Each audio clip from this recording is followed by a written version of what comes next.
Hey guys, Dr. Ben here. Let's talk about functional medicine and what we're looking at with thyroid and Hashimoto's. And I'm going to get you really dialed in exactly so you know which type of Hashimoto's you have. If you don't know, you need to get tested for it. And then we're going to give you some ideas of what you can do to help your body heal from Hashimoto's. So let's get started. What is Hashimoto's? Hashimoto's is an autoimmune reaction to the thyroid. Well, not the whole story, and we'll get to that in a second here. So welcome, love having you guys on, and pop down below where you're watching from. Love to see you all over the country, all over the world. We've had New Zealand and the Philippines and South Africa and all the way over in England and Ireland and all over the place. So love having you guys on. Pop down below, and if you've got any questions about your numbers, about which marker is positive or negative or T3 or T4, pop those down below as well. We'd love to go through that with you. But Hashimoto's something very, very common we see in a lot of women. The research is showing that 80% of women that have low thyroid, it's actually Hashimoto's. So where is that coming from? What is it all about? Let's get into it. Let's show you exactly why we say if somebody comes in, I've got Hashimoto's. Hey Janie, great to see you. I've got Hashimoto's, and I always say, which type? And everybody goes, I don't know. Well, here's the deal. There are two types of Hashimoto's. So give me a thumbs up if you guys have heard of Hashimoto's. If you know that you do have Hashimoto's. If you do, go ahead and type down below which type you have, if your TPO or your thyroglobulin are high. So we have TPO and we have TG. And so there are two types of Hashimoto's markers. We test these on everybody. If you have low thyroid, next time you get blood work done, you have to test for Hashimoto's if you do not know. And even if you do know you've got Hashimoto's, but you don't know which one, it's very important to know which is actually going on. So TPO is going to be to the thyroid,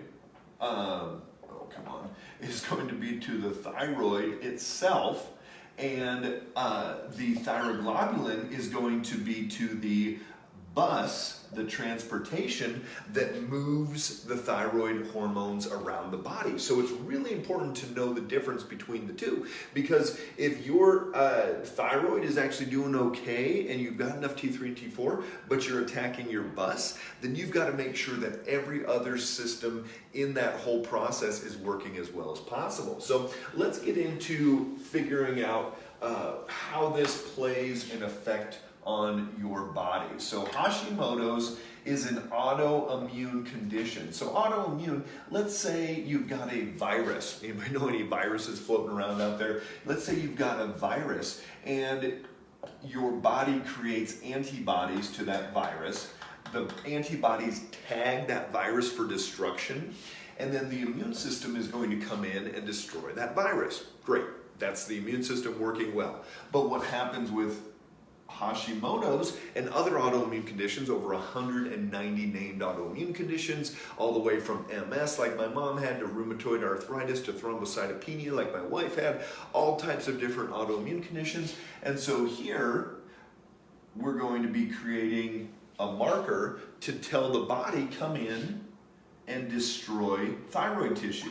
So this is TPO. Has anyone tested and seen their TPO? I don't see any, don't know yet. Yep, we'll figure that out. That blood work should be back any day. So pop down below, guys. Let me know if you've seen TPO high. We've got some thumbs up coming there that some people have had their Hashimoto's markers tested. But TPO, thyroid peroxidase, is going to be the marker telling us that the body is attacking its own thyroid tissue. Then we've got, I'm not an artist, then we've got a bus, and in that bus is where we transport T3 and T4, and that bus is called thyroglobulin. And so then we've got TG is another antibody that we test for. So there's two Hashimoto's markers. So in this one, you're putting this marker on the bus, and then the immune system comes in, shoots out the tire, and it's not able to transport around the body. So two types of Hashimoto's. One to the thyroid itself, and so that's where people get enlarged thyroid, goiters, nodules, things like that. Some people, though, don't even have the TPO, they have the thyroglobulin, and so their T3 and T4 are actually at good levels, and yet they're not going anywhere because of the bus. And so this is very, very important to know, because if it's the bus that's being attacked, it doesn't matter how much T3 and T4 you get into the body if you're not transporting it around the system and ultimately getting to the cell. So which type of Hashimoto's you have, it's very important. Some people have both. Some people have one or the other. The most common we see, probably 50-60% of the time, is TPO. We see thyroglobulin probably 30-40% of the time, and sometimes both. Hey, Rebecca, good to see you. And so this is what we're looking at. Which type of Hashimoto's do you have? I haven't seen anybody pop down what they...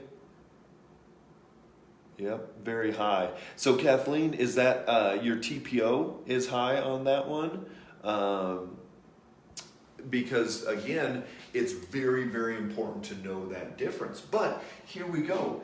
80% of women that have low thyroid have Hashimoto's. So at that point, it is not, oh, Kathleen's got both, yeah.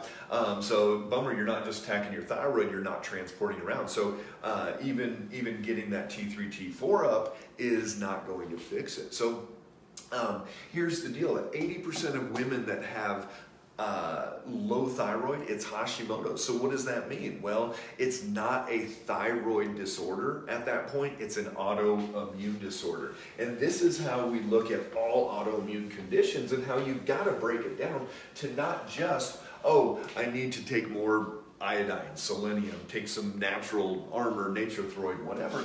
Any autoimmune condition, you need to think about these different parts of it and look into your system. So the adrenal glands, blood sugar, your vitamin D needs to be at least 80.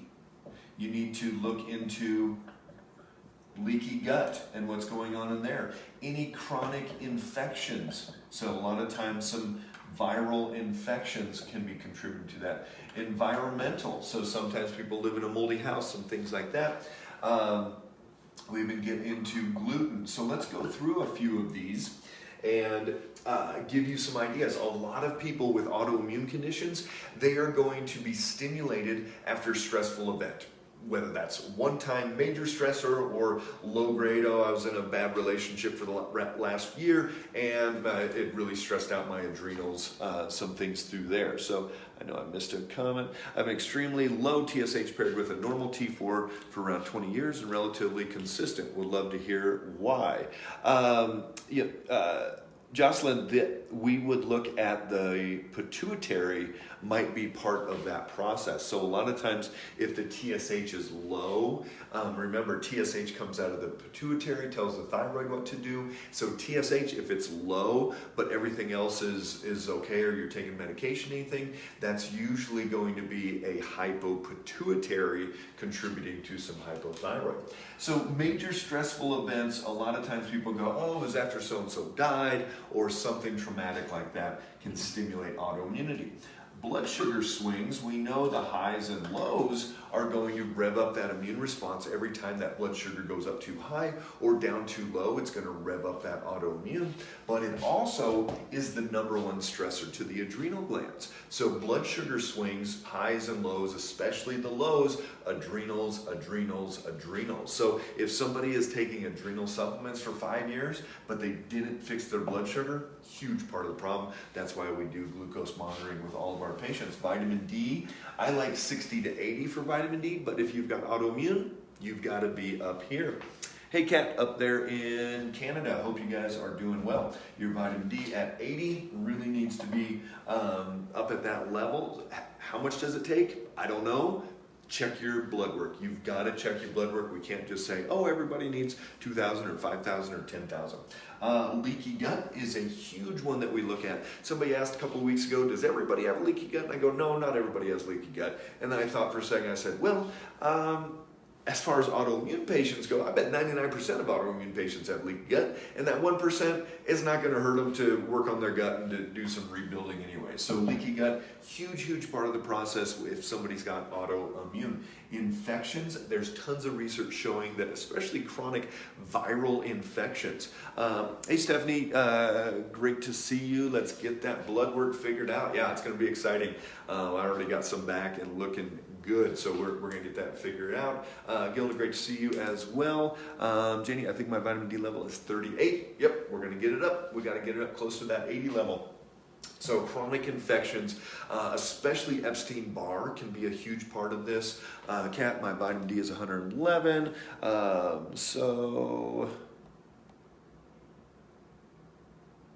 Yeah, so it probably a little bit high there, Kat, on that vitamin D. Yep, Caroline, yes, you got to figure out which kind that you have there. There's, hey, Eric, great to see you. So infections, chronic infections, especially Epstein-Barr, you've got to look at your lymphocytes, got to look at your white blood cell count. Some of these different things is going to be a big part of what's driving that immune system, kind of at this constant push. Environmental, some people move into a moldy house, they're getting exposed to chemicals. Different things can happen that are going to drive that immune system to go a little bit haywire. And then everybody's favorite with Hashimoto's is gluten. So think about this, guys.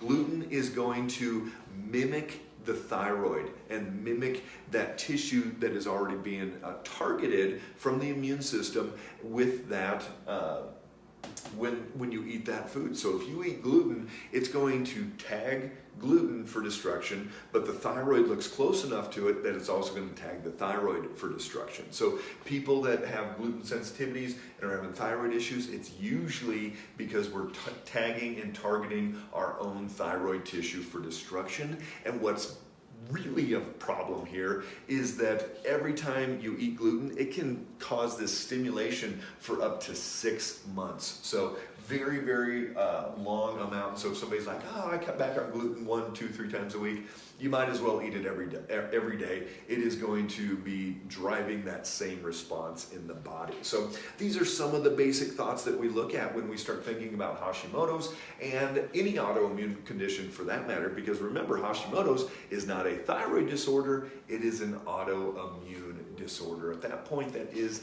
targeting your thyroid or the bus that's transporting it around. So figure it out, TPO or TG, next time you run blood work, make sure, insist on it. And if they say it costs too much, if you go through Cash Labs, it costs like $15. So it's not some big, crazy, expensive test that you have to do, but you need to know which type of Hashimoto's you have. And if you don't know if you have Hashimoto's, you need to know. Yes, Antoinette, last test ran for anti-TPO was 637. We don't like it over 25. So, you're very high, you're destroying a lot of tissue. Now you've got to take that step back, work through these different systems, whichever ones are out of balance for you, and get that fixed. So if you need support, if you need help with that, drop us a direct message. We can give you some ideas. If you need some hand-holding, some one-on-one, we're here for you as well. The Fort Collins office, Nashville office, and we can work with people all over the country. So love having you on. If you've got any questions at all, drop those down below, and we will look forward to talking to you soon. Take care, guys.